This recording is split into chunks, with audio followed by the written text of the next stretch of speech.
மனமாற்றம் சிறுகதை. அது போக்குவரத்து அதிகமுள்ள 80 அடி பிரதான சாலை. மாலை வேளை அலுவலக பணியாளர்கள் வீடு திரும்பி கொண்டிருந்தனர். அலுவலக பணியை முடித்துவிட்டு சாரங்கனும் பேருந்து நிறுத்தத்திற்கு வந்தடைந்தார். அவர் வழக்கமாக பயணம் செய்யும் நகர பேருந்து இன்னும் வந்து சேரவில்லை. பேருந்து நிறுத்தத்தில் மாணவர்கள் தங்கள் பிரதான பணியை ஸ்மார்ட் போனில் செய்து கொண்டிருந்தனர். அப்போது அந்த பகுதியிலிருந்து நாய் ஒன்று அதன் இடது முன்னங்காலை தூக்கி கொண்டும் 3 கால்களை பயன்படுத்தியும் நின்று கொண்டிருந்தது. அதுவரை பேருந்தின் வருகையை எதிர்பார்த்து கொண்டிருந்த சாரங்கனுடைய பார்வை நாயின் மேல் திரும்பியது. அதனை உற்று நோக்கினார். அது ஒரு ஊனமுற்ற நாய். அந்த ஊனத்தை பார்க்கும்போது அது மனிதர்களால் காயப்பட்டு வந்ததல்ல. அந்த ஊனம் பிறவியிலேயே வந்திருக்கக்கூடும். பிறவியிலேயே ஊனமுற்ற ஒரு மனிதன் தன் தேவையை வாயால் கேட்டு நிவர்த்தி சொல்ல இடது பக்கத்திலிருந்து வலது பக்கத்திற்கு செல்ல எண்ணி அந்த நாய் பலமுறை முயன்றது. ஒரு வாகனம் நிற்கும். அந்த நேரத்தில் நாய் நகரும். அந்த நேரத்தில் மற்றொரு வாகனம் வந்துவிடும். உடனே அது பின்னோக்கி வந்துவிடும். பின்பு அது ஒரு காலடி எடுத்து வைக்கும். அடுத்த கணமே பின்னோக்கி சென்று நிற்கும். இந்த செயல் தொடர்ச்சியாக நடந்ததன் விளைவாக அதன் கண்களில் பயமும் தவிப்பும் கலந்திருந்தன. பேருந்து நிறுத்தத்தில் இருந்தவர்கள் இதையெல்லாம் பார்த்து கொண்டே இருந்தார்கள். ஒருவர் பாவம் என்றார். மற்றொருவர் அது தானாக போய்விடும் என்றார். மாணவர்கள் தங்கள் திரைகளை தாண்டி தலைகளை திருப்பவே இல்லை. சாரங்கன் மட்டும் இன்னும் பார்த்து கொண்டிருந்தார். அது மீண்டும் முயன்றது. இருசக்கர வாகனம் அதற்கு மிக அருகில் சென்றது. அது பயந்து நின்ற இடத்திலேயே உறைந்து போனது.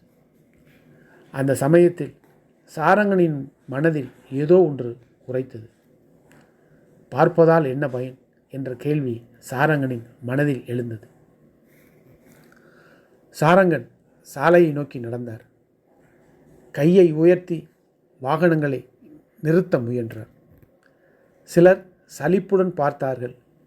சிலர் ஹாரன் அடித்து கடந்தார்கள். ஆனால் ஒரு ஆட்டோ ஓட்டுநர் வண்டியை நிறுத்தினார். அவரை பார்த்து மற்ற வாகனங்களும் மெதுவாக நின்றன. சாரங்கன் மெதுவாக அந்த நாயின் அருகே சென்றார்.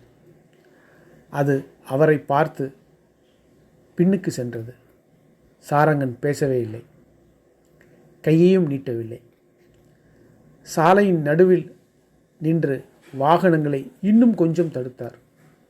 அது அவரை நம்பியதா அல்லது வேறு வழி இல்லையா தெரியவில்லை. மெதுவாக, மிகவும் மெதுவாக அது நடக்கத் தொடங்கியது. ஒரு காலடி, இன்னொரு காலடி. இறுதியாக அது சாலையின் மறுபுறத்தை அடைந்தது. அது திரும்பி பார்த்தது.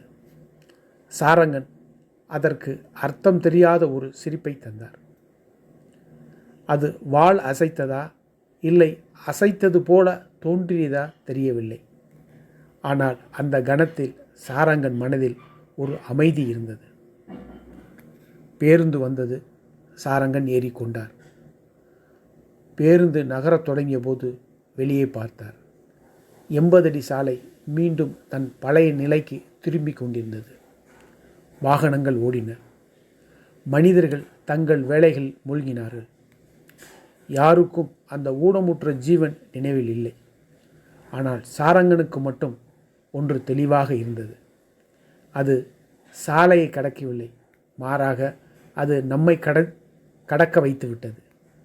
இதுவரை நான் ஊனமுற்ற ஜீவன்களை பார்த்து பாவம் என்று நினைத்தவர் இனி பார்த்தால் நான் என்ன செய்யப் போகிறேன் என்று என்னை நானே கேட்கப் போகிறேன். ஏனெனில் இந்த நகரத்தில் ஊனமுற்றது அந்த ஜீவன் மட்டுமல்ல, உதவக்கூடிய சூழல் இருந்தும் உதவாத நாமும் தான்.